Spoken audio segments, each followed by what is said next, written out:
परीक्षा को बहुत शानदार तरीके से क्रैक करना, तो एक ऐसा पेपर आपके लिए बनाया गया है जिस पेपर में आप सबसे पहले देखेंगे 25 प्रश्न सामान्य ज्ञान के और उसके अलावा करंट अफेयर के। उसके अलावा 25 सवाल आप देखेंगे साथियों इंग्लिश के, यानी कि जैसे आपकी इंग्लिश आएगी हूबहू वही क्वेश्चन है, जैसे आपकी जीके जीएस आएगी साथियों वैसा ही क्वेश्चन है। तो इन 50 प्रश्न होंगे। उसके बाद इन 50 प्रश्नों के बाद साथियों रीजनिंग के इंपॉर्टेंट क्वेश्चंस हम लोग देखेंगे और मैथ के इंपॉर्टेंट क्वेश्चंस देखेंगे। तो साथियों क्योंकि आपको भी पता है कि इस बार पूरा दारोमदार सिलेक्शन का जीके जीएस पर और साथियों इंग्लिश पर टिका हुआ है, तो अगर ऐसा ही हूबहू ऐसे ही 50 क्वेश्चन आ जाते जीके जीएस के और इंग्लिश के, तो आपका साथियों कितना स्कोर रहता है ये आप लोग देखिएगा। अगर साथियों बात करें इन 25 क्वेश्चन की, जीके के 25 क्वेश्चन मैंने लिए हैं, इसमें से आपका स्कोर जो होना चाहिए साथियों वो 11-12 से होना चाहिए, इससे कम का स्कोर आपका नहीं होना चाहिए। तो पहला सवाल है आपकी स्क्रीन पर कि नौटंकी जो है ना साथियों ये एक लोक नृत्य है, तो ये कहां पर किया जाता है? ये उत्तर प्रदेश में किया जाता है,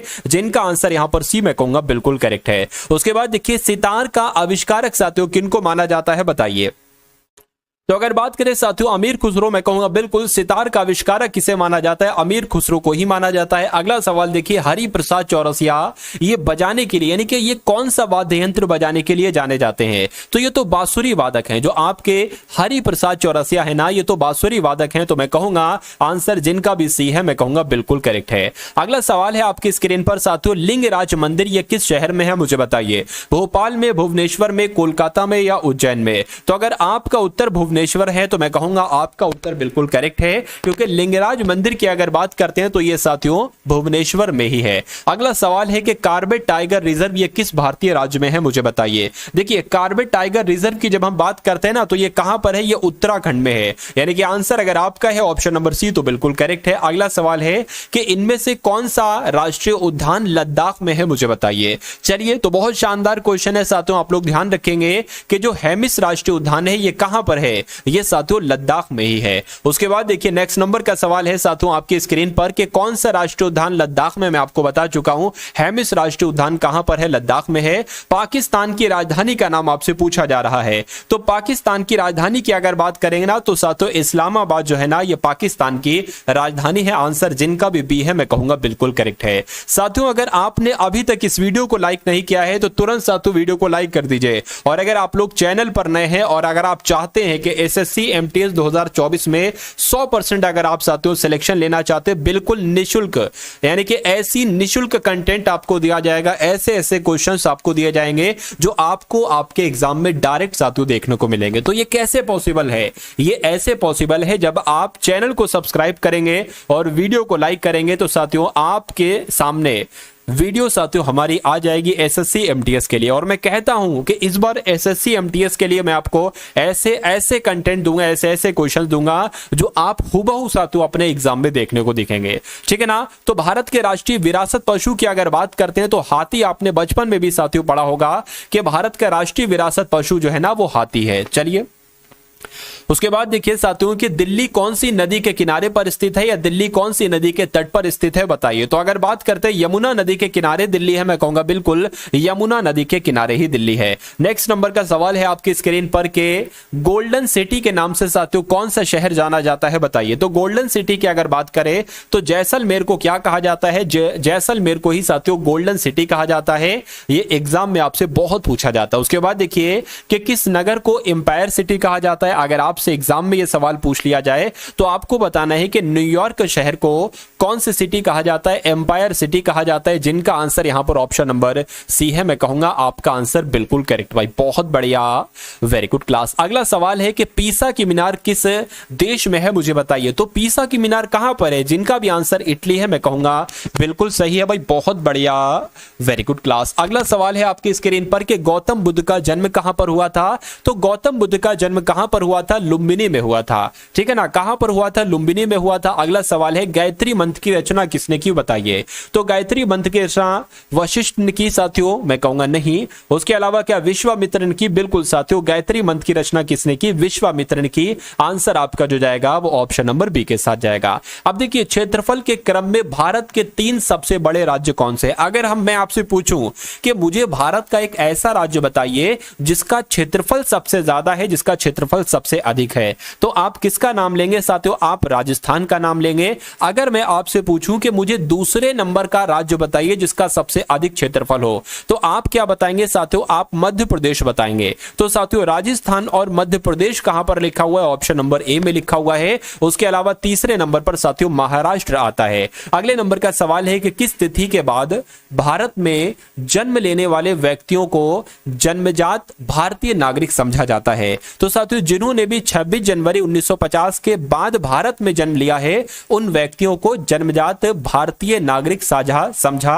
जाता है। आप लोग ध्यान रखेंगे, करेक्ट आंसर आपका बी के साथ जाएगा। चलिए उसके बाद देखिए साथियों कि भारत में शून्यकाल साथियों ये कब शुरू हुआ मुझे बताइए। तो अगर 1962 की बात करते तो बिल्कुल सही, 1962 से ही भारत में शून्यकाल साथियों शुरू हुआ। अगर सवाल आपसे पूछा जाए तो मेरा मानना है कि आंसर आप बहुत आराम से दे देंगे। देखिए भारत के संविधान में किस संशोधन के अंतर्गत वस्तु एवं सेवा कर लगाया गया, यानी कि जो जीएसटी लगाई गई है ना साथियों, जीएसटी, ये किस संविधान संशोधन के अंतर्गत लगाई गई है आपसे पूछा जा रहा है। तो मैं कहूंगा 101वां संविधान संशोधन जो हुआ था वो इसी जीएसटी के लिए हुआ था, यानी कि वस्तु एवं सेवा कर के लिए हुआ था। तो आंसर जिनका भी बी है मैं कहूंगा बिल्कुल करेक्ट है। नेक्स्ट नंबर का सवाल है आपके स्क्रीन पर देखिए और मुझे बताइए राइट आंसर आपका क्या होगा। साथियों जीके के हम लोग देखेंगे 25 सवाल और उसके अलावा इंग्लिश, क्योंकि जीके और इंग्लिश पर ही आपकी क्या बनेगी? आपकी मेरिट बनेगी, ठीक है ना, आपकी मेरिट बनेगी। और ये समझ लीजिए एक क्वेश्चन 3 नंबर का होगा। कितने नंबर का? 3 नंबर का होगा। तो मैं कहूंगा साथियों कि ये पूरा दारोमदार जीके जीएस पर है। और इसमें एक अगर बात करते हैं ना करंट अफेयर की, तो करंट अफेयर इसमें एक बहुत बड़ा अपना रोल निभाता है, ये आप लोग ध्यान रखिएगा। इसलिए हर प्रैक्टिस सेट की अगर बात करें या हर मॉडल पेपर की बात करें, इसमें 5 क्वेश्चन मैं आपको दूंगा करंट अफेयर के। तो अगर आपने अपनी परीक्षा तक, एमटीएस की परीक्षा तक अगर आपने इस क्लास को डेली लिया और आपने हर एक क्लास के जो करंट अफेयर के 5 क्वेश्चन मैं आपको दूंगा उनको आपने अच्छे तरीके से तैयार किया, तो मेरा मानना है कि जो आपके 25 सवालों में से 6-7 क्वेश्चन करंट अफेयर के आएंगे वो इन्हीं क्लास से आएंगे। इससे बाहर आपका करंट अफेयर का एक क्वेश्चन भी नहीं आ सकता। जीके भी साथियों अगर बात करें 90% आप यहीं से देखेंगे। इंग्लिश की बात करें तो 100% आप यहीं से देखेंगे। अभी जब मैं इंग्लिश पढ़ाऊं तो साथियों देखिएगा बहुत शानदार तरीके से इंग्लिश को मैं आपके लिए खत्म करूंगा। तो चैनल को साथियों सब्सक्राइब कर लीजिए अगर आप वाकई में एमटीएस में सिलेक्शन लेना चाहते हैं, क्योंकि एमटीएस एक बहुत अच्छी जॉब है, बहुत ठीक ठाक जॉब है, आसानी से आपको मिल जाती है, ठीक है ना। बहुत तगड़ा कंपटीशन की बात करें, कंपटीशन है, लेकिन अगर आपने अपने आप को हरा दिया तो कोई बाकी किसी और से कंपटीशन आपका है ही नहीं, आपका खुद से कंपटीशन है, ठीक है ना। देखिए अब कैसे कंपटीशन है ये कभी मैं आपको बताऊंगा। देखिए ग्रह गति के नियम, 3 नियमों का प्रतिपादन करने का श्रेय साथियों किसे दिया जाता है? तो इनका नाम है केपलर, यानी कि जोहान्स केपलर की अगर बात करते हैं तो इन्होंने ही ग्रह के गति के 3 नियमों का प्रतिपादन किया था। राइट आंसर आपका सी के साथ जाएगा। अब देखिए कौन सी राज्य सरकार अगले शैक्षणिक वर्ष में एक खेल विश्वविद्यालय स्थापित करेगी? तो अगर बात करते हैं तेलंगाना की, तो आप लोग ध्यान रखेंगे तेलंगाना राज्य सरकार अगले शैक्षणिक वर्ष में खेल विश्वविद्यालय स्थापित करेगी। अगला सवाल है कि गोल्डमैन, क्या साथियों यहां पर अगर बात करते हैं गोल्डमैन सैच्स, क्या गोल्डमैन सैच्स ने 2024 में भारत की जीडीपी वृद्धि दर का अनुमान कितना लगाया है? तो 6.7% लगाया है। ये आप लोग ध्यान रखेंगे, आपके एग्जाम में आपसे पूछा जा सकता है। तन्वी पात्री ने बैडमिंटन एशिया चैंपियनशिप में अंडर 15 में कौन सा पदक जीता है? तो कौन सा पदक जीता है आप लोग ध्यान रखेंगे, इन्होंने स्वर्ण पदक जीता है। किसने? तन्वी पात्री ने। किसमें स्वर्ण पदक जीता है? बैडमिंटन एशिया चैंपियनशिप में अंडर 15 में साथियों स्वर्ण पदक जीता है तन्वी पात्री ने। उसके बाद देखिए रिपीट क्वेश्चन हो गया। अगला सवाल है कि कहां पहली बार आधिकारिक तौर पर मिथुन का पंजीकरण किया गया है? तो अगर बात करते हैं साथियों मिथुन का पंजीकरण जो किया गया है आधिकारिक तौर पर, वो कहां पर किया गया है? वो असम में किया गया है। इसलिए आंसर आपका भी के साथ जाएगा भाई। बहुत बढ़िया, वेरी गुड क्लास। अब यहां पर साथियों आपके सामने इंग्लिश के क्वेश्चन शुरू हो चुके हैं, यानी कि देखिए इंग्लिश के आप कितने क्वेश्चन देखेंगे? इंग्लिश के आप 25 क्वेश्चन देखेंगे, 25 क्वेश्चन देखेंगे। और आप देखिएगा कि मैं आपको इंग्लिश कैसे पढ़ाता हूं। इंग्लिश में साथियों पूरे में से पूरे नंबर आपके आए, यानी कि 75 नंबर की इंग्लिश आएगी। और 75 साथियों 75 के 75 आपके क्वेश्चन की अगर बात करें 25 के 25 आपके सही करवाऊंगा। और अगर मार्क्स की बात करें तो 75 के 75, क्योंकि साथियों अभी आज से लेकर जब तक एग्जाम है हर एक क्वेश्चन अगर आपने देखा, क्योंकि ये क्लास आपकी एमटीएस की डेली चलने वाली है, और अगर डेली कंटेंट आप देखते हो तो मैं आपको उस मुकाम तक पहुंचा देता हूं जिस मुकाम पर जाने के बाद साथियों सिलेक्शन होता है। तो पहला सवाल है कि select the most appropriate antonym of the given word. Antonym का मतलब क्या होता है साथियों, आपको मालूम होगा, विलोम होता है, यानी कि उसका उल्टा बताना है, ठीक है ना। जो गिवन वर्ड दिया गया, यानी कि ब्लीक का एंटोनिम आपसे पूछा जा रहा है। देखिए, अगर ब्लीक की अगर बात करते हैं ना, तो ब्लीक का मतलब होता है अंधकारमय। क्या होता है साथियों, अंधकारमय इसका मतलब होता है। ब्लीक का मतलब क्या होता है, अंधकारमय मतलब होता है। अब डार्क का मतलब क्या होता है, क्या ब्लीक का एंटोनिम डार्क होगा, तो मैं कहूंगा नहीं, क्योंकि डार्क का मतलब खुद अंधेरा होता है, तो कैसे इसका विलोम हो जाएगा। ग्रिम की अगर बात करते, ग्रिम का मतलब होता है साथियों भयंकर, तो भयंकर भी इसका विलोम नहीं हो सकता। कोल्ड की अगर बात करें, कोल्ड का मतलब होता है साथियों ठंडा। ब्राइट की जब हम साथियों बात करते हैं, तो ब्राइट का मतलब एक तरीके से क्या होता है, उजाला, ये आप भी जानते होंगे। तो ब्लीक का मतलब होता है अंधकारमय, ब्राइट का मतलब होता है उजाला। तो ब्लीक का एंटोनिम क्या हो जाएगा, ब्राइट होता है, हो जाएगा, यानी कि जिनका आंसर ऑप्शन नंबर डी है, मैं कहूंगा आंसर आपका बिल्कुल करेक्ट भाई, बहुत बढ़िया, very good class. Select the incorrectly spelled word, यानी कि एक ऐसे ऑप्शन का आपको चयन करना है जिसकी स्पेलिंग गलत लिखी हुई है, मुझे बताइए। देखिए, अगर यहां पर हम डिजास्टर की बात करते हैं, तो डिजास्टर का मतलब होता है विनाश, और डिजास्टर की स्पेलिंग बिल्कुल सही लिखी हुई है। अगर बात करते हैं साथियों उसके बाद यहां पर कालमिटी की अगर बात करें, कालमिटी का मतलब होता है कोई मुसीबत आ पड़ी या कोई आपदा आ पड़ी, तो इसकी स्पेलिंग भी बिल्कुल सही है। उसके अलावा अगर बात करें साथियों, यहां पर एफ्लिक्शन लिखा हुआ है, क्या एफ्लिक्शन की अगर बात करें साथियों, इसका मतलब होता है कोई दुख, जैसे कि नहीं होता है शोक, तो शोक हो जाएगा। लेकिन यहां पर लिखा हुआ है कैजुअल्टी, कैजुअल्टी आपने नहीं सुना होगा, हाँ कैजुअल्टी तो आपने साथियों सुना होगा। कैजुअल्टी की अगर बात करें, स्पेलिंग कैसे होती है साथियों, आपकी ये होती है कैजुअल्टी, ठीक है ना, ये स्पेलिंग सही होती है। तो मैं कहूंगा कि कौन सी स्पेलिंग गलत है, तो ऑप्शन नंबर डी वाली गलत है, और सही कैसे लिखी जाएगी वो भी मैंने आपको यहां पर बता दिया है। चलिए, उसके बाद देखिए अगला सवाल है कि अब खाली जगह आपके सामने है, यानी कि select the most appropriate option to fill in the blanks, यानी कि एक आपको बताने कि यहां पर कौन सा वर्ड आ सकता है, मुझे बताइए। चलिए देखिए, my brother dash bot a new car, यानी कि मेरे भाई ने एक नई गाड़ी खरीदी है, एक नई कार खरीदी है, तो यहां पर एग्जैक्टली आएगा ये ऑप्शन है, या my brother freshly bot a new car ये आएगा, या my brother shortly bot a new car ये आएगा, या my brother recently bot a new car. यानी कि रिसेंटली मतलब साथियों अभी अभी एक तरीके से बात करें, ठीक है ना, यानी कि रिसेंटली मेरे भाई ने एक न्यू कार खरीदी है, तो यहां पर रिसेंटली आना चाहिए। तो मैं कहूंगा आंसर जिनका भी डी बिल्कुल करेक्ट है। अगला सवाल है select the option that can be used as a one word substitution for the given word। one word substitution का मतलब होता है साथियों, आपके सामने एक पूरा सेंटेंस आएगा, इस सेंटेंस के लिए आपको एक वर्ड बताना है, एक वर्ड बताने कि इसको एक वर्ड में क्या कहा जाएगा। अब यहां पर लिखा हुआ है साथियों इम्पॉसिबल टू बिलीव, यानी कि इम्पॉसिबल मतलब असंभव, बिलीव मतलब विश्वास करना, यानी कि कहते नहीं साथियों इस पर विश्वास करना तो असंभव है, तो इसके लिए एक शब्द क्या होगा साथियों, ये बस ये बात आपसे यहां पर पूछी जा रही है, मुझे बताइए। देखिए, मैजिक की अगर बात करते हैं, मैजिक का मतलब होता है जादू, तो इम्पॉसिबल टू बिलीव क्या जादू कहलाएगा, मैं कहूंगा साथियों नहीं। उसके अलावा अगर बात करते हैं, यहां पर साथियों लिखा हुआ है आपका फिक्टिशियस लिखा हुआ है, इसका मतलब क्या होता है साथियों, काल्पनिक होता है, तो ये भी आंसर नहीं हो सकता। यहां पर अगर बात करें साथियों, आपका लिखा हुआ है इम्प्लॉसिबल लिखा हुआ है, इम्प्लॉसिबल का मतलब होता है अकल्पनीय, इसका मतलब काल्पनीय, ठीक है ना, काल्पनिक, और इसका मतलब होता है अकाल्पनिक। मैं कहूंगा साथियों इनक्रेडिबल आपका आंसर हो जाएगा, ठीक है ना। इनक्रेडिबल की अगर बात करते हैं, कहते भाई कि इम्पॉसिबल टू बिलीव, यानी कि विश्वास करना असंभव है, तो आपका अगर एग्जाम में ये क्वेश्चन आता है, तो आप जो आंसर मैंने आपको बताया है वही आपको आंसर लगाना है।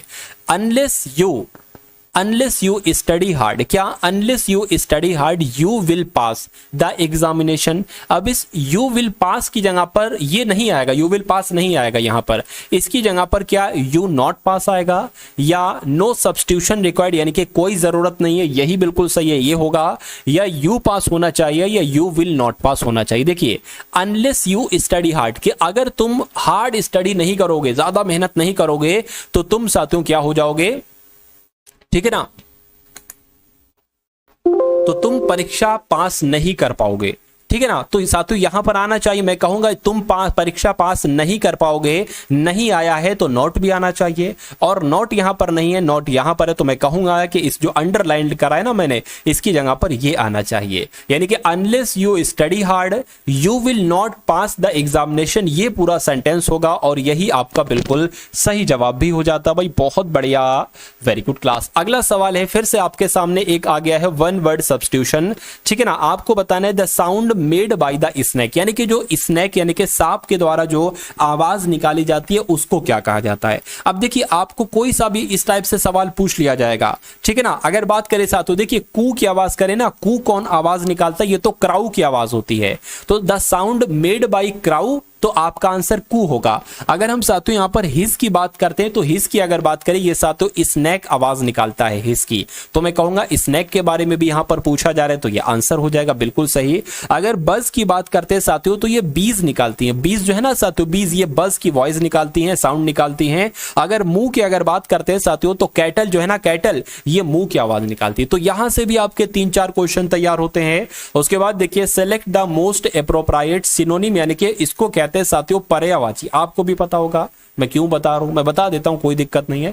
Synonym of the given word, यानी कि एलिमिनेट की अगर बात करें, इसका आपसे सिनोनिम्स पूछा जा रहा है, यानी कि इसका सेम मीनिंग वर्ड वाला पूछा जा रहा है। मुझे बताइए, देखिए अगर बात करें एलिमिनेशन, आपने वर्ड बहुत सुना होगा, एलिमिनेट सही बना है। एलिमिनेट का मतलब होता है हटाना, ठीक है ना। जैसे मान लीजिए 4 लोग हैं, उनका कंपटीशन चल रहा है, एक इंसान को हटा दिया, यानी कि उसका एलिमिनेट हमने उसको कर दिया, एलिमिनेशन हमने उसको कर दिया। तो इसका सिनोनिम क्या होगा साथियों, लाइटन होगा। भाई लाइटन का मतलब तो हल्का होता है, हल्का थोड़ी ना इसका सिनोनिम हो जाएगा। इंक्लूड का मतलब होता है शामिल करना, शामिल करना इसका मतलब होता है निकालना या हटाना थोड़ी ना। डार्किन की अगर बात करते हैं, इसका मतलब तो अंधेरा हो जाएगा, यानी कि अंधेरा एक तरीके से करना मैं कह सकता हूं। एक्सक्लूड की अगर बात करते हैं साथ, तो एक्सक्लूड का मतलब क्या होता है, मैं कहूंगा एक तरीके से निकालना कह सकते हैं या हटाना कह सकते हैं। यानी कि एलिमिनेट का जो आपका सिनोनिम होगा वो एक्सक्लूड होगा। आंसर जिनका भी ऑप्शन नंबर डी मैं कहूंगा बिल्कुल करेक्ट है। अगला सवाल है, आपसे पूछा जा रहा है, फिर से आपसे सिनोनिम पूछा जा रहा है साथियों। एग्जीक्यूट की अगर बात करते हैं ना, तो एग्जीक्यूट की अगर बात करें, इसका सिनोनिम क्या होगा मुझे बताइए। चलिए देखिए एक्सक्लूड की अगर बात करते हैं, देखिए एक्सक्लूड का कहीं ना कहीं मतलब हो जाएगा लागू करना। इसका मतलब क्या हो जाएगा, किसी चीज को साथियों लागू करना, यानी कि एग्जीक्यूट करना। अगर हम बात करते हैं एम्प्लॉय की, एम्प्लॉय का मतलब क्या होता है, एम्प्लॉय का मतलब काम देना होता है। क्या होता है साथियों, काम देना इसका मतलब होता है। इम्प्लीमेंट की अगर बात करते हैं हम लोग, तो इंप्लीमेंट का मतलब भी एक तरीके से कहीं ना कहीं लागू करना होता है, कि इसको भाई इंप्लीमेंट करो। इंप्लीमेंट का मतलब भी लागू करना होता है, और एग्जीक्यूट का मतलब भी लागू करना होता है। यानी कि इस वर्ड का जो आपका सिनोनिम बनेगा वो इंप्लीमेंट ही बनेगा, क्योंकि डिस्ट्रॉय हो नहीं सकता। डिस्ट्रॉय का मतलब होता है नष्ट करना, और ऑर्गेनाइज का मतलब भी साथियों ये भी सिनोनिम इसका नहीं हो सकता। तो मैं कहूंगा आंसर आपका जाएगा ऑप्शन नंबर बी के साथ, select the most appropriate antonym of the word. यानी कि मेलाइज की अगर बात करते, इसका आपसे पूछा जा रहा है एंटोनिम साथियों क्या हो सकता है मुझे बताइए। चलिए देखिए इसका साथियों आपसे क्या पूछा जा रहा है, इसका आपसे साथियों एंटोनिम्स पूछा जा रहा है।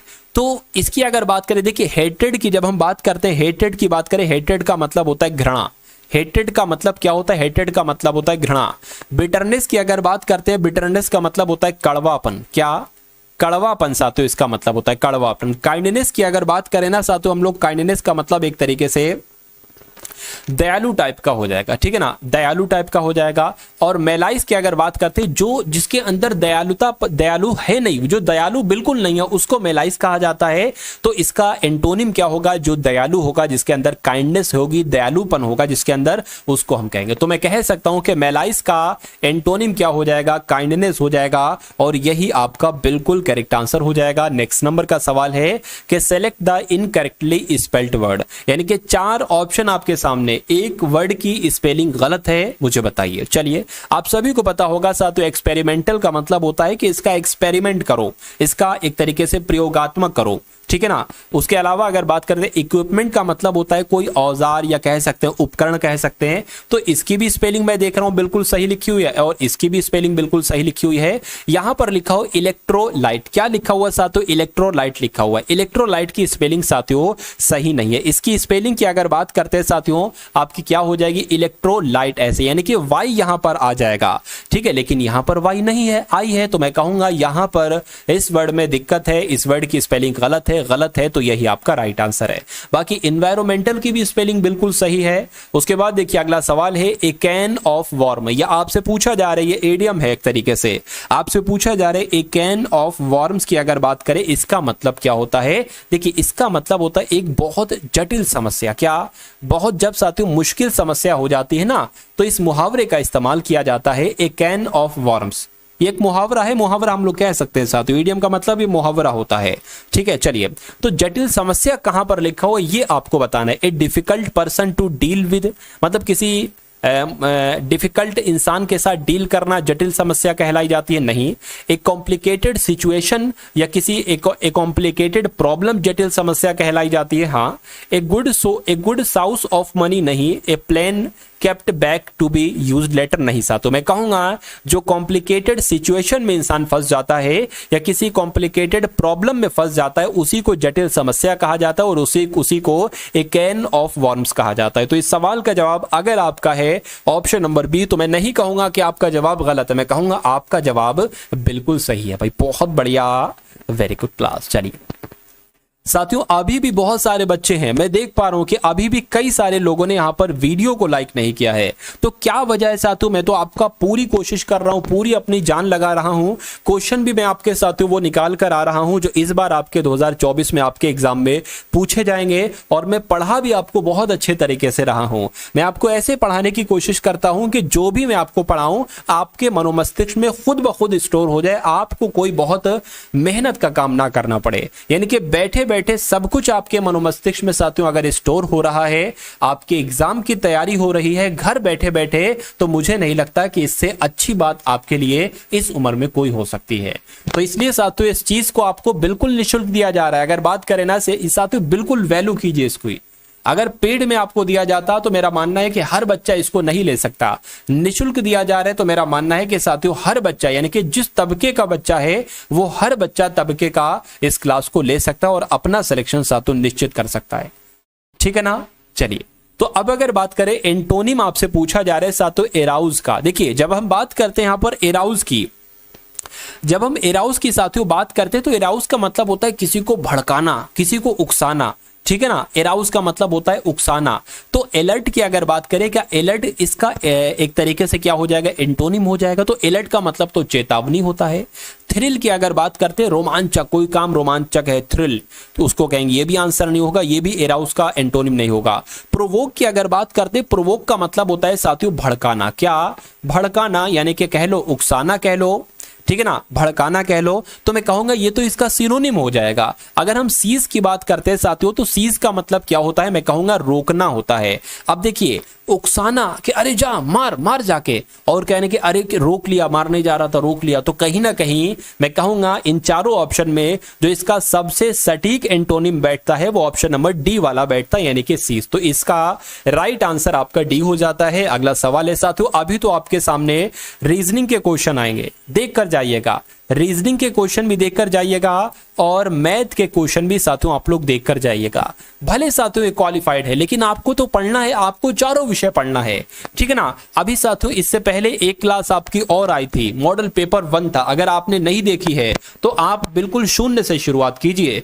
उस वीडियो को अगर आप देखेंगे उसमें भी आपको जीके जीएस करंट अफेयर और उसके अलावा इंग्लिश और उसके अलावा रीजनिंग मैथ मिलेगी। तो आप जब जहां पर टारगेट सिलेक्शन लिखा हुआ है ना साथियों, सबसे पहले तो चैनल को सब्सक्राइब कर लीजिए। जहां पर टारगेट सिलेक्शन लिखा हुआ है, जब आप उसको क्लिक करेंगे साथियों तो आपके सामने साथियों वीडियो वाला एक सेक्शन आएगा, वीडियो करके सेक्शन आएगा। जब आप उस पर क्लिक करेंगे तो ये समझ लीजिए नीचे को ऐसे ऐसे करके कई सारी वीडियोस ओपन हो जाएगी। जब आप नीचे देखेंगे साथियों तो 3-4 क्लासेस के नीचे या कुछ क्लासेस के नीचे एसएससी एमटीएस मॉडल पेपर की मॉडल पेपर 1 करके वीडियो पड़ी होगी। अगर आपने वो वीडियो नहीं देखी है तो उस वीडियो को साथियों जाकर आप लोग अवश्य देख लेंगे। और आज से आपका जो भी साथियों एसएससी एमटीएस से रिलेटिव कोई भी अगर वीडियो आए टारगेट सिलेक्शन पर तो साथियों उसको तुरंत आपको देखना है, ठीक है ना। चलिए, अब आपसे पूछा जा रहा है कि यहां पर एक वर्ड की स्पेलिंग गलत है, उस वर्ड की स्पेलिंग गलत है वो आपको सही करके बतानी है। देखिए, सिर्फ गलत का चयन थोड़ी ना करेंगे, उस गलत को सही बनाएंगे, ठीक है ना। उस गलत को क्या बनाएंगे, उस गलत को सही बनाएंगे, यानी कि कंप्लीट नॉलेज हम लोग देख रहे हैं। देखिए, अगर हम बात करते हैं स्पेशलिस्ट की, तो स्पेशलिस्ट का मतलब होता है कि एक्सपर्ट, या कह सकते हैं किसी क्षेत्र का विशेषज्ञ, ठीक है ना। इसकी स्पेलिंग बिल्कुल सही है। इंक्रीमेंट की अगर बात करें, इंक्रीमेंट का मतलब होता है बढ़ाना, इंक्रीमेंट करना, किसी चीज को बढ़ाना, इसकी स्पेलिंग बिल्कुल सही है। यहां पर अगर बात करते हैं साथियों, यहां पर अगर बात करें लिखा हुआ है एक्सप्लोरेशन, एक्सप्लोरेशन कोई वर्ड होता ही नहीं है, एक्सप्लोरेशन नहीं होता है, एक्सप्लोरेशन होता है। क्या होता है साथियों, मैं आपको बता देता हूं, एक्सप्लोरेशन होता है। क्या होता है, एक्सप्लोरेशन होता है, ये बात आपको मानना है, ठीक है ना। और इसका मतलब होता है एक तरीके से अन्वेषण करना, किसी चीज का अन्वेषण करने को कहते हैं, ठीक ना। उसके अलावा साथियों रेडिक्यूलस की स्पेलिंग भी बिल्कुल सही लिखी हो। मैं कहूंगा किस भी स्पेलिंग में दिक्कत थी, ऑप्शन नंबर सी वाली स्पेलिंग में दिक्कत थी तो यही आपका क्या होगा, बिल्कुल सही जवाब है।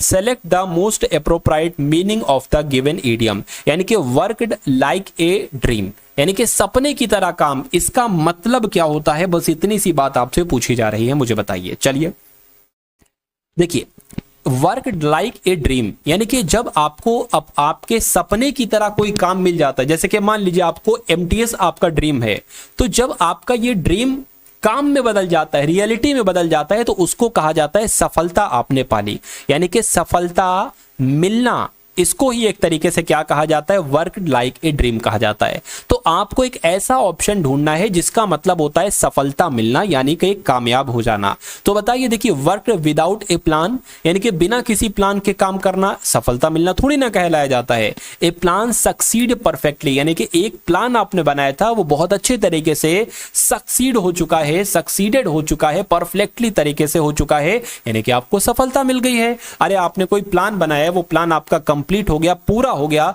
तो आपको सफलता ही तो मिली है। तो मैं कहूंगा इस क्वेश्चन का राइट आंसर आपका ए के साथ जाएगा। ये प्लान फील्ड ये भी नहीं होगा, वर्क इन लेजी मूड ये भी नहीं होगा। तो आंसर जिनका भी ऑप्शन नंबर बी है, मैं कहूंगा बिल्कुल करेक्ट है भाई, बहुत बढ़िया, वेरी गुड क्लास। देखिए, डेली आपकी लगभग 50-60 मिनट की एक क्लास होती है, 50 मिनट की आपकी क्लास होती है। तो अगर आप सिलेक्शन लेना चाहते हैं तो मेरा मानना है कि अगर आप 40-50 मिनट दे देंगे 24 घंटे में से, तो आपका कोई बहुत बड़ा नुकसान नहीं होगा, लेकिन इतना फायदा होगा आपका कि सिलेक्शन हो जाएगा, यानी कि आपके अकाउंट में हर महीने लगभग 30,000 सैलरी गिरने लगेगी अगर आप डेली 40 से 50 मिनट दे देते हो इस टारगेट सिलेक्शन को। तो मुझे नहीं लगता कि इससे बढ़िया, इससे बेहतर बात कोई और हो सकती है, क्योंकि मेरा टारगेट एक ही है कि हर घर में एक सरकारी नौकरी होना चाहिए। गरीब बच्चा हो तो उसके घर में तो सबसे पहले सरकारी नौकरी होना चाहिए, क्योंकि अभी भी बहुत सारे हजारों हजार लाखों लाख घर ऐसे पड़े हुए हैं, ऐसे हैं जिनके परिवार में अभी तक कोई गवर्नमेंट सर्विस में ही नहीं है। तो इसी बात को तो पूरा करना है। जो गरीब तबके का इंसान है, जो गरीब तबके की एक तरीके से बात करें, अगर कोई लेडी है या कोई मैन है गरीब तबके का, लड़का है, लड़की है, बालक है, बालिका है, छात्रा है, तो उसका सपना पूरा करना है टारगेट सिलेक्शन, यही तो इसका मकसद है। देखिए, अगला सवाल है साथियों, आपसे पूछा जा रहा है कि एक इडियम दे रखा है मार्कअप। सबसे पहले तो आपको यह मालूम होना चाहिए कि इस मार्कअप का मतलब क्या होता है, तभी तो इसका मतलब आपको बताओगे, तभी तो इसका आप मीनिंग बताओगे। देखिए, मार्कअप का मतलब क्या होता है, किसी चीज का मूल्य बढ़ाना, यानी कि किसी चीज की कीमत बढ़ना। क्या किसी चीज की कीमत बढ़ने को क्या कहा जाता है, मार्कअप कहा जाता है। तो आपको ऑप्शन में से एक ऐसा ऑप्शन ढूंढना है जिसका मतलब होता है कीमत बढ़ना। पुट ए क्लियर लेबल, क्या इसका मतलब होता है कीमत बढ़ना, तो नहीं। एक्सीडेंटली स्टैंड, इसका मतलब कीमत बढ़ना होता है, तो नहीं। डेलिबरेटली स्मेयर की अगर बात करें, इसका मतलब होता है कीमत बढ़ना, नहीं। इंक्रीज द प्राइस, इसका मतलब होता है कीमत बढ़ना, तो मैं कहूंगा बिल्कुल इंक्रीज हो गया भाई, यानी कि बढ़ गया प्राइस, प्राइस मतलब कीमत। तो जिनका आंसर डी मैं कहूंगा बिल्कुल करेक्ट है। मजा आ रहा है ना? अगर मजा आ रहा है साथियों तो ठोक दीजिए एक लाइक, और ये वीडियो क्या, जो भी वीडियो देखें बिना कहे लाइक ठोक दिया करिए, क्योंकि आपका लाइक से मुझे मोटिवेशन मिलता है। ये समझ लीजिए, हर इंसान को हर चीज को चलने के लिए कुछ ना कुछ चाहिए होता है। जैसे कि गाड़ी को चलने चलने के लिए पेट्रोल चाहिए होगा, ट्रक को चलने के लिए डीजल चाहिए होगा, पंखे को चलने के लिए बिजली चाहिए होगी, अगर बैटरी वाला पंखा है तो उसको बैटरी वाली चार्जिंग चाहिए होगी। उसी प्रकार मुझे चलने के लिए खाना तो चाहिए, लेकिन अगर आपको अपने लिए काम करवाना है तो ये वाला बटन जो है ना, ये एक समझ लीजिए साथियों ईंधन है मेरे लिए, क्योंकि बिना इसके मजा नहीं आता है। जब तक कोई बंदा नहीं पसंद करेगा तो भाई कैसे क्या हो पाएगा। तो लाइक तुरंत ठोक दिया करो, मैं कहूं या ना कहूं। देखिए आपको एक शब्द दिया गया यहां पर लिखा हो और उसका सिनोनिम आपसे पूछा जा रहा है, यानी कि स्काउर का सिनोनिम आपसे यहां पर पूछा जा रहा है। सबसे पहले तो आपको यह मालूम होना चाहिए कि आखिर स्काउर का मतलब क्या होता है। देखिए आपके घर में बहनें, बेटियां, ठीक है ना, या मां की अगर बात करें बर्तन मांजती होंगी, तो मांजने को क्या कहा जाता है साथियों? मांजने को कहा जाता है स्काउर। मांजने को कहा जाता है स्काउर। तो इसमें से एक ऐसा कौन सा ऑप्शन है जिसका मतलब होता है लगभग साथियों मांजना? मुझे बताइए। चलिए देखिए, अगर बात करते हैं साथियों मार्क का मतलब तो होता है निशान, तो ये स्काउर का सिनोनिम थोड़ी ना होगा। स्क्रब की अगर बात करते हैं, स्क्रब का मतलब होता है साथियों साफ करना, किसी चीज को साफ करना या किसी चीज को मांजना, कहीं ना कहीं एक ही चीज तो है साथियों। डिर्टी की अगर बात करें इसको साथियों गंदगी कहेंगे, और स्पॉट की अगर बात करें धब्बा इसको कह सकते हैं। तो मैं कहूंगा स्काउर का सिनोनिम क्या होता है? स्क्रब होता है। आंसर जिनका ऑप्शन नंबर बी है, मैं कहूंगा बिल्कुल आंसर आपका करेक्ट है भाई, बहुत बढ़िया, वेरी गुड क्लास। चलिए साथियों अगला सवाल है आपकी स्क्रीन पर, select the incorrectly spelled word, यानी कि फिर से आपको एक गलत ऑप्शन का चयन करना है। बताइए। चलिए देखिए, इंसिडेंटली की अगर बात करें इसकी स्पेलिंग बिल्कुल सही लिखी हुई है। उसके अलावा कॉमर्शियली आपने सुना होगा साथियों, कॉमर्शियली मतलब एक तरीके से व्यवसाय, व्यवसायिक एक तरीके से कहे तो कॉमर्शियली की स्पेलिंग मुझे गलत लग रही है। इसकी स्पेलिंग देखिए यहां पर अगर बात करें ना, देखिए ये आपका 2 बार जो है ना वो आर आया है, 1 बार आर रहेगा। एक आर को हटा दो, एक आर को हटा दो, आपकी स्पेलिंग बिल्कुल सही हो जाएगी। अगर बात करें प्यूरिफाई की स्पेलिंग यानी कि शुद्ध, प्योरिटी, बिल्कुल सही है स्पेलिंग। पॉसिबिलिटी यहां पर बिल्कुल सही है। मैं कहूंगा कॉमर्शियली की स्पेलिंग गलत है। सही क्या होगी ये भी मैंने आपको बताया। उसके बाद देखिए नेक्स्ट नंबर का सवाल है आपकी स्क्रीन पर, देखिए और मुझे बताइए कि आपका सही जवाब क्या होगा। यानी कि सिनोनिम आपसे फिर पूछा जा रहा है, डेंस का आपको बताना है साथियों सिनोनिम क्या होता है, मुझे बताइए। चलिए, यानी कि डेंस की अगर बात करें, देखिए कहते नहीं भाई कि इसकी डेंसिटी बहुत है, यानी कि जंगल जो है ना वो घना बहुत है, तो घने को कहीं ना कहीं कहा जाता है डेंस। घने को क्या कहा जाता है? डेंस कहा जाता है। तो एक ऐसा ऑप्शन बताइए जिसका मतलब होता है साथियों घना। तो मैं कहूंगा थिक का मतलब क्या होता है? घना होता है, बिल्कुल। यानी कि डेंस का सिनोनिम जो होगा वो साथियों क्या होगा? वो आपका घना होगा। डेंस का सिनोनिम आपका थिक होगा, ठीक है ना, क्योंकि सॉफ्ट का मतलब मुलायम होता है, फास्ट का मतलब तेज होता है, लो का मतलब धीमा होता है, तो ये तो इसके सिनोनिम हो नहीं सकते। उसके बाद देखिए नेक्स्ट नंबर का सवाल है, वन वर्ड सब्स्टिट्यूशन आपसे पूछा जा रहा है, यानी कि a kind of decision on which one can not go back. तो आपसे पूछा जा रहा है कि इसको अगर वन वर्ड की अगर बात करें, एक में करें तो क्या करें? देखिए एक काइंड ऑफ डिसीजन, यानी कि एक ऐसा decision on which one can not go back, यानी कि जिसे बदला नहीं जा सकता, यानी कि एक ऐसा फैसला, ठीक है ना, जिसको बदला नहीं जा सकता है, उसको साथियों क्या कहा जाता है? उसको मुझे बता दीजिए, उसको क्या कहा जाता है। देखिए अगर बात करते हैं यहां पर अल्टरेबल की अगर बात करें, परिवर्तन योग्य कहते हैं, यानी कि एक ऐसा फैसला जिसको बदला जा सकता है उसको अल्टरेबल कहा जाता है, जिसको बदला जा सकता है। लेकिन यहां पर लिखा हुआ नहीं बदला जा सकता है। एब्सोल्यूट का मतलब होता है हाँ पूर्ण एक तरीके से, पूरी तरीके से, तो ये भी आंसर नहीं होगा, ये भी नहीं होगा। अगर बात करते हैं साथियों ठीक है ना, इर्रेवोकेबल की अगर बात करते इसका मतलब एक तरीके से क्या होता है? हाँ भाई एक ऐसा फैसला जिसको बदला जा सकता है। तो मैं कहूंगा कि यहां पर आपका राइट आंसर जो जाएगा वो ऑप्शन नंबर सी के साथ जाएगा। तो जिनका आंसर यहां पर सी है मैं कहूंगा बिल्कुल करेक्ट है। अगला सवाल है आपके स्क्रीन पर, देखिए मुझे बताइए, select the most appropriate option to fill in the blanks, यानी कि खाली जगह आपको दी गई है और इस खाली जगह को आपको साथियों भरना है। चलिए तो कैसे साथियों आप भरेंगे मुझे बताइए, राइट आंसर आपका यहां पर क्या हो सकता है? देखिए the children requested that they might be, अब यहां पर आपको बताना है they might be to stay up late. तो यहां पर कौन सा ऑप्शन आएगा साथियों मुझे बताइए? सेंटेंस आएगा? सेंटेंस तो नहीं आएगा। Children request that they might be stay up late, approved भी नहीं आएगा, एडमिटेड भी नहीं आएगा, परमिटेड आएगा साथियों। परमिटेड आएगा यानी कि the children requested that they might be to stay up late, might be permitted to stay up late, ये आना चाहिए और यही आपका बिल्कुल सही जवाब है। Select the most appropriate antonym of the given word, यानी कि अब आपको फिर से एक एंटोनिम बताना है साथियों। किसके अगर बात करें, किसका एंटोनिम आपको बताना है, क्लमसी का एंटोनिम आपको बताना है। तो क्लमसी की अगर बात करें, आपको ये मालूम होना चाहिए कि क्लमसी का आखिर मतलब क्या होता है। क्लमसी का मतलब क्या होता है साथियों, गंदा नहीं होता है, गंदा, ठीक है, उसको कहा जाता है क्लमसी की। ये तो बड़ा क्लमसी यानी कि बड़ा गंदा है। तो गंदे का विलोम क्या होना चाहिए साथियों, ठीक है ना, क्या ग्रेसफुल होना चाहिए, ग्रेसफुल होना चाहिए। तो ग्रेसफुल की अगर बात करें, ग्रेसफुल का मतलब होता है कहीं ना कहीं सुंदर, सुंदर भी कह सकते हैं हम लोग। तो विलफुल होना चाहिए, विलफुल का मतलब जानबूझकर होता है, नहीं।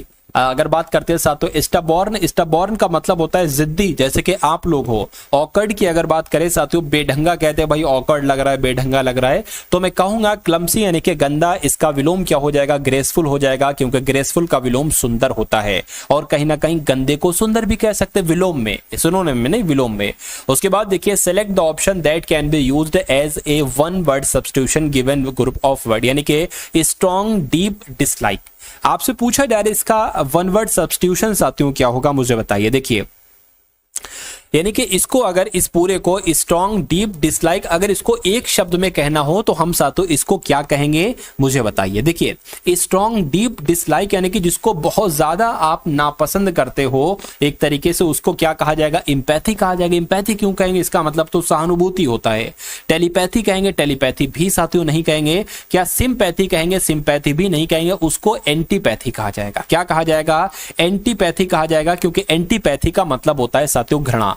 तो इन चारों ऑप्शन में से जो आपका सबसे सटीक आंसर यहां पर लग रहा है वो ऑप्शन नंबर डी लग रहा है और यही आपका राइट आंसर है। अगला सवाल देखिए, चलिए देखिए, आपके लिए वोकैबुलरी बहुत इंपॉर्टेंट है, क्योंकि पूरी इंग्लिश में से अगर बात करें वोकैबुलरी बहुत ज्यादा क्वेश्चन आते हैं साथियों। सिनोनिम हो गया, एंटोनिम हो गया, वन वर्ड सब्स्टिट्यूशन हो गया, ऐसे बहुत सारे साथियों, करेक्ट स्पेल्ड वर्ड हो गया, बहुत सारे क्वेश्चन आते हैं। तो अगर आप वोकैबुलरी पर पकड़ बना लेते हैं तो वोकैबुलरी के सारे सवाल आप सही कर जाएंगे और इससे आपका स्कोर अप हो जाएगा। देखिए, एंटोनिम आपको बताना है बेटरमेंट का, यानी कि बेटरमेंट की अगर एंटोनिम की बात करें तो साथियों फटाफट मुझे बता दीजिए। देखिए, बेटरमेंट की अगर बात करें इसका मतलब क्या होता है, इसका मतलब होता है किसी चीज में सुधार करना, किसी चीज में कुछ सुधार करना, तो कह सकते हैं भाई बेटरमेंट करना। अब इसका उल्टा क्या होगा मुझे बताइए। चलिए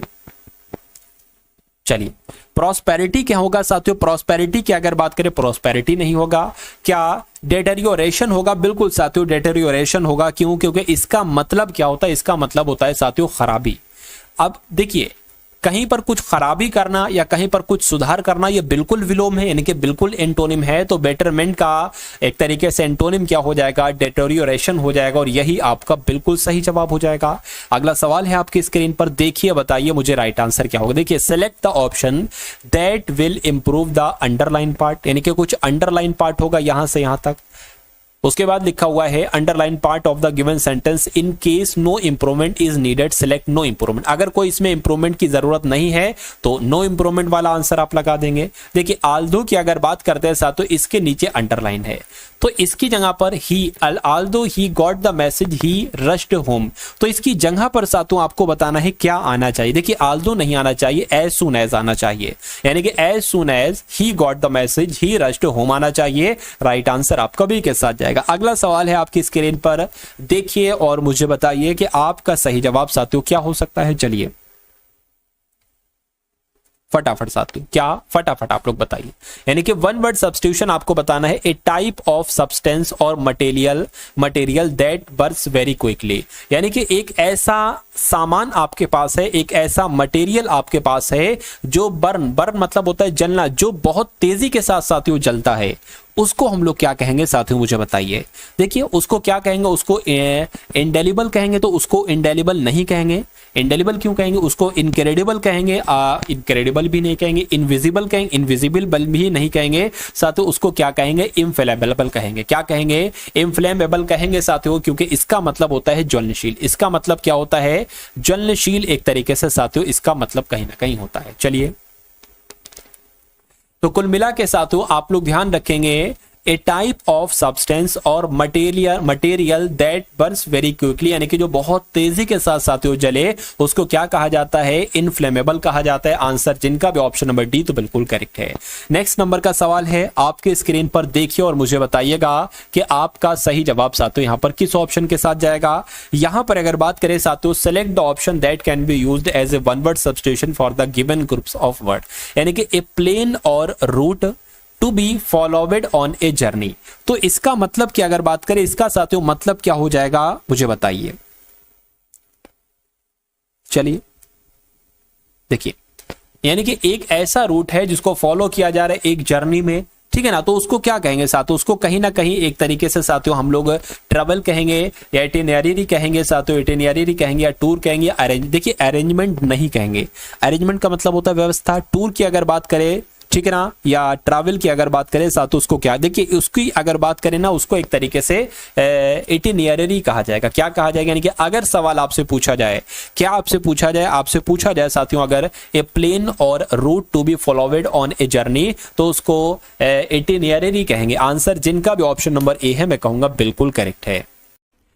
तो अब यहां पर अगर साथियों बात करें, रीजनिंग के आपके सवाल शुरू हो चुके हैं। अब आप लोग यहां पर देखेंगे रीजनिंग के एकदम टॉप लेवल के क्वेश्चन, उसके बाद मैथ के क्वेश्चन आप लोग देखेंगे। तो रीजनिंग का पहला सवाल आपकी स्क्रीन पर है कि अगर HYPOCRISY को क्या लिखा जाता है, YPHOCIRYS लिखा जा सकता है। उसी प्रकार इंपॉर्टेंट की अगर बात करें MPIORATTN लिखा जा सकता है। तो साथियों आपसे पूछा जा रहा है INTEGRITY को साथियों किस प्रकार लिखा जा सकता है, क्या लिखा जा सकता है। देखिए आपने यहां के लेटर साथियों पढ़े और यहां पर जो लेटर आए हैं वही लेटर यहां पर आए हैं। आपने यहां पर जो लेटर पढ़े वही लेटर यहां पर आए हैं, यानी कि साथियों मैं कह सकता हूं कि लेटरों का हेर फेर किया गया, बाकी इसमें कुछ नहीं है। तो इसमें लॉजिक आधा पहचान चुके हैं, आधा लॉजिक आपका बचा है। वो आप कैसे पहचान पाएंगे मैं आपको बता देता हूं। मैं ये लिख रहा हूं HYPO, देखिए HYPO हो गया, उसके बाद साथियों CRI और SY यहां पर हो गया। अब इसको लिख लेते हैं साथियों YPH, यहां पर Y और P और ये H हो गया। उसके बाद क्या लिखा हुआ है OCI हो गया, ये भी I है। उसके बाद लिखा हुआ है साथियों यहां पर RYS, तो R हो गया, Y हो गया, S हो गया। अब थोड़ा सा ध्यान से देखिएगा, यहां पर मैं कलर को क्या कर लेता हूं, मैं कलर को चेंज कर लेता हूं। देखिएगा यहां पर जो OC लिखा हुआ है ना, वो साथियों यानी कि जो बीच के दो लेटर हैं वो डिक्टो लिखे हुए हैं। यहां पर भी ऐसा कुछ है क्या, देखिए OR, हाँ बिल्कुल यहां पर भी OR है और यहां पर भी OR है, सेम है। तो मैं कहूंगा 1 2 3 यानी कि EG यहां पर है तो EG वहां पर भी होगा। और आप देख पा रहे हैं EG यहां पर है और यहां पर है, लेकिन यहां पर GE है और यहां पर भी EG है। तो आंसर अभी नहीं मिला हमें, कोई बात नहीं। अब देखिए ये आपका जो H है ना, ये इधर आ गया, Y आपका इधर आ गया, P आपका इधर आ गया। तो ऐसे ही साथियों यहां पर होगा, यानी कि यहां पर आपका E आ जाएगा, यहां पर आपका G आ जाएगा। और अगर बात करें साथियों, देखिए ये I जो है ना, I यहां पर आ जाएगा। और अगर बात करें उसके बाद अगर बात करें, देखिए N आपका यहां पर आ जाएगा और T आपका यहां पर आ जाएगा। तो ऐसा ऑप्शन आपको कहां पर दिख रहा है, NTIEG, ठीक है, NTIEG NTIEG। अभी भी आंसर नहीं मिला। अब देखिए R की अगर बात करें ना साथियों, देखिए Y की अगर बात करें, अच्छा Y यहां पर आ गया, S यहां पर आ गया, I यहां पर आ गया, R यहां पर आ गया है, यानी कि I यहां पर आ जाएगा, R यहां पर आ जाएगा, Y यहां पर आ जाएगा और T यहां पर आ जाएगा। ऐसा ऑप्शन कौन सा है साथियों, IRYT, ठीक है ना। यहाँ तो RIYT लिखा है, गलत ये भी नहीं हो सकता। मैं कहूंगा कि आंसर आपका ऑप्शन नंबर 1 के साथ जाएगा। तो जिनका आंसर यहाँ पर ऑप्शन नंबर 1 है, आप सभी का आंसर यहाँ पर बिल्कुल करेक्ट भाई, बहुत बढ़िया, वेरी गुड क्लास। देखिए लॉजिक अगर आपने पहचान लिया है तो मेरा मानना है कि आपका सवाल करने में आपको कोई दिक्कत, कोई परेशानी महसूस नहीं होगी। अब इस सवाल की अगर बात करें, कथन है आपके सामने, साथियों कथन है, मैं इसको जूम कर देता हूं, ठीक है ना। अब आपको बहुत अच्छे तरीके से दिख रहा होगा, यहां पर देखिए कथन आपके सामने है और उस कथन को पढ़ने के बाद आपके सामने 3 निष्कर्ष दिए गए। ये बहुत टॉप लेवल वाला का सवाल है। अगर इस सवाल को आप कर देते हैं तो मेरा मानना है कि इस टाइप का कोई भी अगर सवाल आता है तो आप उसको बहुत आराम से कर ले जाएंगे। कहा गया है सभी कक्षाएं स्कूल है, मान लीजिए साथियों ये क्या हो जाएंगी, ये कक्षाएं हो जाएंगी। और कह रहे हैं कि जितनी कक्षाएं हैं सभी के सभी कक्षाएं क्या है, स्कूल हैं, तो सभी कक्षाएं क्या हो गई, स्कूल हो गई।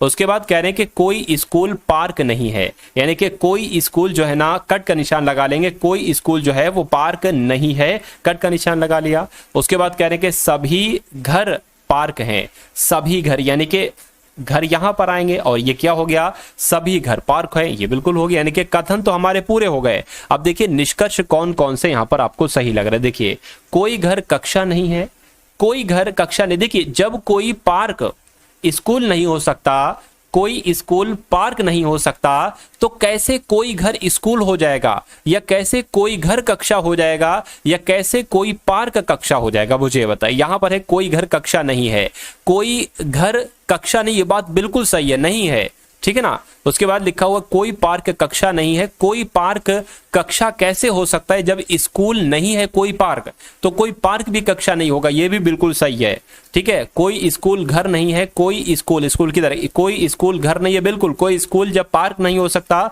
तो कोई स्कूल घर भी नहीं हो सकता, ये भी बिल्कुल सही है। मैं कहूंगा कि आपके कथन तो यहां पर सभी सही है, और ऐसा कहां पर लिखा हुआ है कि सभी निष्कर्ष अनुसरण करते हैं, ऐसा आपका ऑप्शन नंबर बी में लिखा हुआ है। उसके बाद देखिए अगले नंबर का सवाल है आपकी स्क्रीन पर, देखिए मुझे बताइए आपका सही जवाब क्या होगा कि YUASOCMIEEGE। उसके बाद आपको बताने कि यहां पर कौन से 3 लेटर आ पाएंगे, फटाफट साथियों कमेंट करके आप लोग यहां पर मुझे बता दीजिए। देखिए अगर लेटर पोजीशन की बात करें तो 26 पर, U 21 पर, A 1 पर आता है, S 19 पर आता है, और O 15 पर आता है, C 3 पर आता है, M 13 पर आता है, I 9 पर आता है, और E 5 पर आता है। उसी प्रकार अगर बात करें G 7 पर, E 5 पर, और G 7 पर आता है। अब देखिए यहां पर 26 से 9 हुआ है, ठीक है ना, 26 से 19 हुआ है, तो 26 से जब साथियों यहां पर 19 हुआ है तो कितना माइनस किया गया है।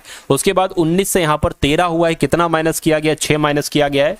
13 से 7 हुआ है, कितना माइनस किया गया है, एक तरीके से साथियों यहां पर भी एक तरीके से 6 माइनस किया, तो सब में 6 6 6 6 क्या माइनस हो रहा है।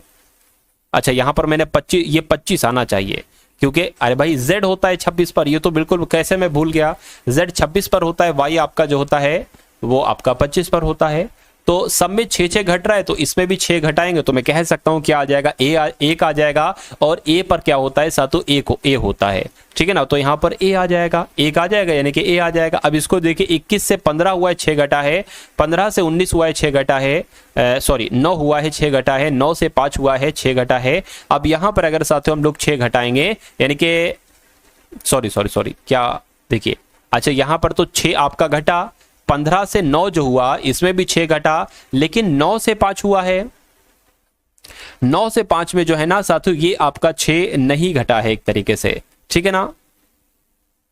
अगर बात करते हैं साथियों इसमें 4 घटा है, तो साथियों यहां पर भी 4 घटेगा, यानी कि यहां पर 9 से 5 हुआ है 4 घटेगा है, तो यहां पर भी 4 घटेगा, तो यहां पर 4 घट के क्या आ जाएगा, 1 आ जाएगा, और 1 पर क्या होता है, A होता है। उसके बाद इसको देखिए 1 से 3 हो गया, 3 से 5 हो गया, 5 से 7 हो गया, तो 7 से 9 होगा, 9 पर क्या होता है, I होता है, यानी कि AAI कहां पर लिखा हुआ है, ऑप्शन नंबर बी में लिखा हुआ है। अगला सवाल है आपकी स्क्रीन पर, देखिए साथियों और मुझे बताइए कि आपका राइट आंसर यहां पर किस ऑप्शन के साथ जाएगा। देखिए यहां पर क्या क्या लिखा हुआ है, क्या क्या बातें आपको साथियों बताई गई हैं, उसको देखिए और उसके हिसाब से आंसर आपसे पूछा जा रहा है। कहने के KM PJH और X एक परिवार के 6 सदस्य हैं।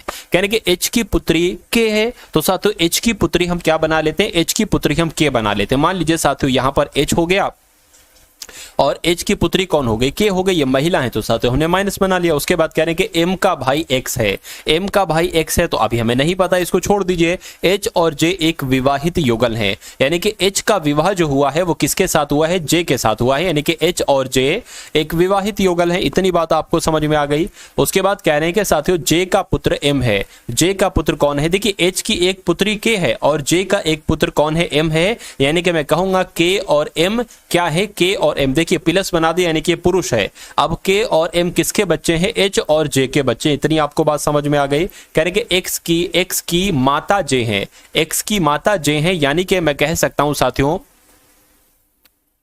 X की माता J है, यानी कि X की J का एक और बच्चा है X है, ठीक है ना। तो यहां पर साथियों आपका X आ जाएगा, X की माता J है।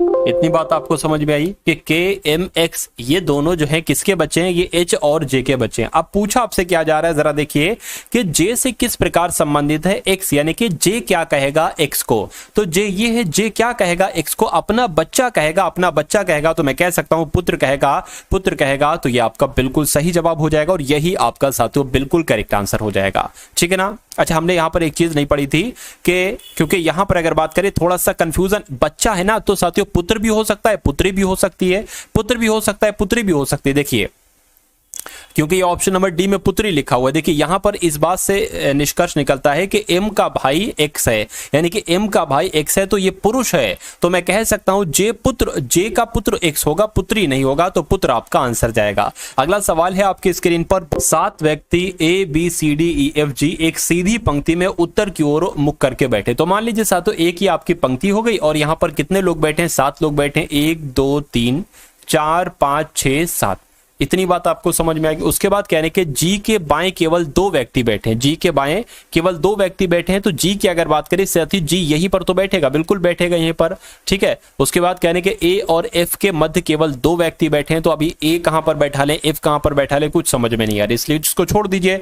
जो समझ में ना आए बेटा, कंफर्म नहीं है बात कि ये यहां पर है, तो उसको छोड़ दिया करिए, वो बाद में आपको खुद मालूम पड़ जाएगा। कहने के ए और एफ के मध्य 2 व्यक्ति बैठे, ठीक है। कह रहे एफ के बाएं बैठा है ए, यानी कि एफ की अगर बात करें एफ के बाएं बैठा है ए, ठीक है। एफ के दाईं और निकटतम पड़ोसी है डी, यानी कि एफ का निकटतम दायां कौन है, डी है। तो साथियों मान लीजिए कहां पर बैठा लें, कहीं पर बैठा लें। ऐसा एक काम करो साथियों, इसको अभी स्किप कर दो। मान लीजिए साथियों हम सपोज दैट ये मान लेते हैं कि एफ का दायां, एफ मान लीजिए यहां पर अगर बैठा ले, एफ का दायां कौन है साथियों, डी है, ये बात हमें क्लियर है।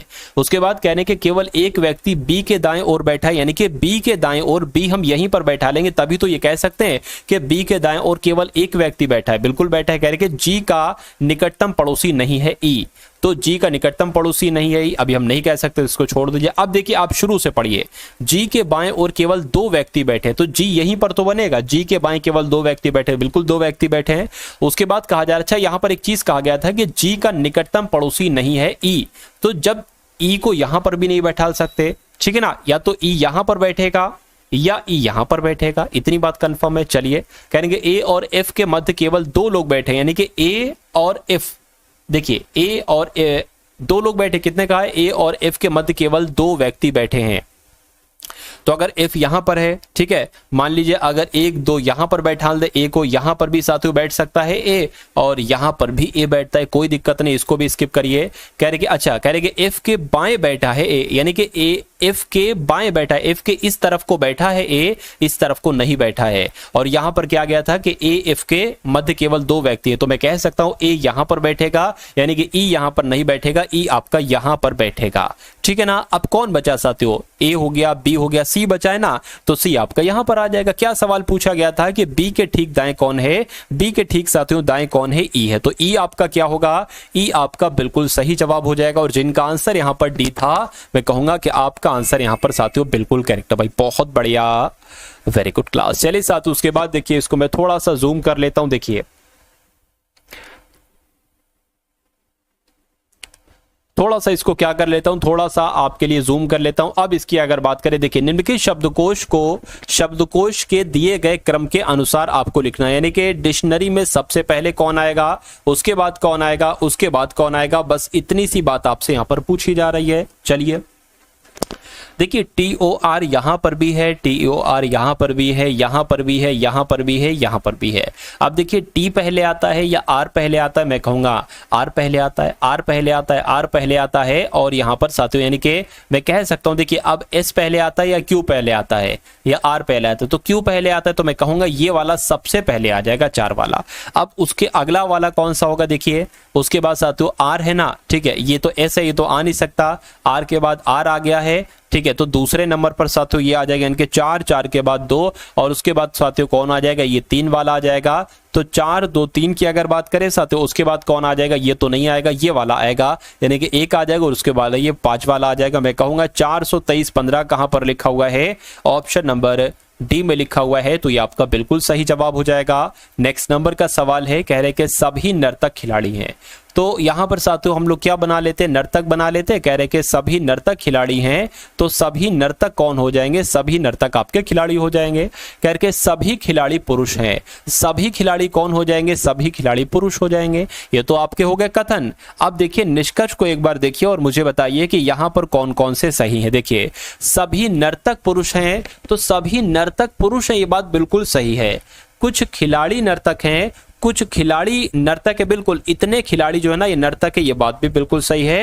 यानी कि मैं कहूंगा दोनों निष्कर्ष अनुसरण करते हैं और यही आपका बिल्कुल करेक्ट आंसर हो जाता है भाई। बहुत बढ़िया, वेरी गुड क्लास। अगला सवाल है आपके स्क्रीन पर, देखिए बताइए कि 2, 3, 6 फिर 15 फिर 45 उसके बाद कौन सा नंबर आएगा, फटाफट साथियों बताइए। देखिए ये तो हम लोग कह सकते हैं कि 3 का दुगना हो गया, ये क्या मतलब 3 की गुणा 2 से की गई है, दुगना हो गया। और ये 3 के 15 की गुणा 3 से की गई 45 हो गया है। लेकिन 6 से 15 कैसे हुआ है और 2 से 3 कैसे हुआ है मुझे बताइए। देखिए अगर 6 की गुणा हम 2.5 से कराएं, 2.5 से कराएं साथियों, यानी कि 2.5 से कराएं तो 15 आएगा। अब देखिए 2 उसके बाद 2.5 उसके बाद 3, तो उसके बाद जाहिर सी बात है यहाँ पर क्या आना चाहिए, 3.5 आना चाहिए। और यहाँ पर क्या आ जाएगा, 2 से पहले क्या आ जाएगा, 1.5 आ जाएगा। यानी कि इसकी गुणा साथियों किससे कराएंगे, 1.5 से कराएंगे। देखिए 1.5, 2, 2.5, 3, 3.5। अब यहाँ पर 45 की गुणा आपको किससे कराना है, 3.5 से कराना है, यानी कि 35 से करा लो। फिर उसके बाद साथियों जोड़ देंगे पॉइंट, 5 पंजे 25 हो जाएगा, 5 चौक 20 और आपका 2 22 हो जाएगा, 3 पंजे 15 आपका हो जाएगा, 3 चौक 12, 1 आपका 13 हो जाएगा, 5 आ गया, 7 आ गया और 5 आ गया, 1 आ गया, यानी कि 1575 बन गया। पॉइंट लगाएंगे साथियों हम तो, यानी कि 157.5 कहां पर लिखा हुआ है, ऑप्शन नंबर बी में लिखा हुआ है और ये आपका बिल्कुल सही जवाब हो जाएगा। चलिए साथियों उसके बाद देखिए नेक्स्ट नंबर का, थोड़ी सी तबीयत डाउन है, ठीक है। चलिए अब अगर इस ऑप्शन की बात करते हैं कि 272 भाग 16 गुणा 18 माइनस 3 प्लस 113 बराबर 337 है। आपसे कहा जा रहा है कि दिए गए समीकरण को सही बनाने के लिए किन दो चिन्हों को परस्पर बदला जाना चाहिए। ये कुल मिला के आपसे यहाँ पर पूछा जा रहा है, यानी कि अगर माइनस की जगह पर हम भाग कर दें और भाग की जगह पर माइनस कर दें और इन सब को कैलकुलेट करें कि हमें 337 मिलेगा। एक बार इसको ट्राई करो, अगर 337 नहीं मिलता है तो बी को ट्राई करना, नहीं मिलता है तो सी को, नहीं मिलता है तो डी को। अब देखिए माइनस की जगह पर भाग आपको करना और भाग की जगह पर माइनस, ये भाग है ना तो इसको माइनस कर दो, ये क्या है माइनस है तो इसको भाग कर दो बस। अब साथ इसको पूरे को कैलकुलेट कर लो। देखिए यहां पर अगर बात करें 6 की अगर बात करें तो इसकी जगह पर क्या आ जाएगा, 6 3 18 यानी कि 3 आ गया, यानी कि 113 और यहां पर क्या आ जाएगा गुणा 16 माइनस 272 आ गया, 16 3 कितना हो जाएगा 48 हो जाएगा, यानी कि 48 प्लस 113 और माइनस कितना हो जाएगा 272 हो जाएगा। 272 में से कितना घटाना है आपको, 48 घटाइए 4 बचेगा, ये 26 हो गया, यहाँ पर 22 आ जाएगा। 22 में 224 में कितना जोड़ दीजिए, 113 जोड़ दीजिए। तो अगर बात करें यहाँ पर ये और 7 आ गया, यहाँ पर 3 आ गया, 3 यानी कि 337 आया है और बिल्कुल 337 ये लिखा हुआ है। तो मैं कह सकता हूं कि यहाँ पर यही आपका बिल्कुल करेक्ट आंसर हो जाता है भाई। बहुत बढ़िया, वेरी गुड क्लास। तो यहां पर आपने देखिए साथियों GK GS plus current affair के क्वेश्चन, उसके बाद आपने इंग्लिश के क्वेश्चन देखिए, बहुत अच्छे तरीके से मैंने आपको इंग्लिश पढ़ाने की कोशिश की, और उसके बाद आपने रीजनिंग के क्वेश्चन देखे। किसी वजह से मैथ के क्वेश्चन मैं साथियों नहीं ले रहा हूं, लेकिन अगली क्लास में आपको चारों विषय साथियों देखने को मिलेंगे। तो इस वीडियो को लाइक कीजिएगा, वीडियो को शेयर कीजिएगा अपने मित्रों के साथ, और डिस्क्रिप्शन में एक लिंक है, उस लिंक पर आप क्लिक करेंगे, व्हाट्सएप ग्रुप का लिंक है, उसमें साथियों ज्वाइन हो जाइए, आपके लिए बहुत फायदा, क्योंकि वहां पर सारी क्लासेस आपके लिए डाल दी जाती हैं बिल्कुल निःशुल्क। तो इससे पहले भी 2 क्लासेस हो चुकी हैं शायद, हाँ एक क्लास हो चुकी है एमटीएस के लिए, उसको भी आप लोग जरूर वॉच कर लीजिएगा। तो इस वीडियो को तो अपने मित्रों के साथ शेयर कीजिएगा, जो भी आपके पास ग्रुप्स हैं उनमें साथियों आप लोग अवश्य शेयर कीजिएगा। तो मिलते हैं हम सभी लोग आने वाली वीडियो में। जय हिंद साथियों।